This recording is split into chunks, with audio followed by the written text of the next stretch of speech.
গণহত্যার সময় তাদের কলম বন্ধ হয়ে গেছিল। জাগরণ, জাতীয় ঐক্য, সার্বভৌমত্বের সুরক্ষা, এগুলো যা যা আপনারা বলতে চেয়েছেন, এগুলো আমার কাছে অনেক কিছু মনে হয়েছে যে আপনাদের কবিতার ছন্দ মেলানোর জন্য বা বাক্য এবং শব্দ মেলানোর জন্য। এটার মধ্যে কোনো আইনি ভিত্তি বা অন্য কিছু আমি এখন দেখি না।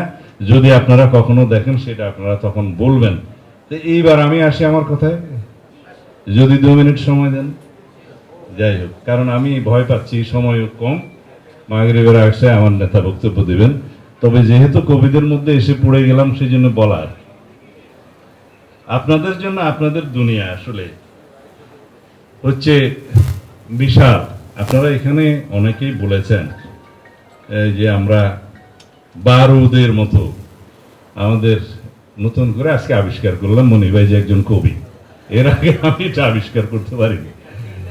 হ্যাঁ, সেটা জানতাম না। তবে ওনার পার্লামেন্টের বক্তব্য শুনে মনে হয় যে উনি ভালো বাংলা জানেন আর কি। আমি কোনোটাই জানতে পারিনি।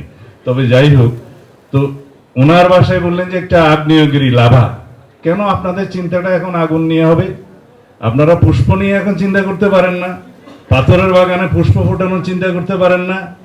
আপনারা কি বলে যে দেয়ারে, আমি বলিনি আবার যাই হোক, দেয়ারে ইসমে আপনা মোকাম পয়দা কর, যেটা আছে আর কি, যে প্রেমের রাজ্যে আপনারা আপনাদের ভুবন বাড়ি তৈরি করবেন।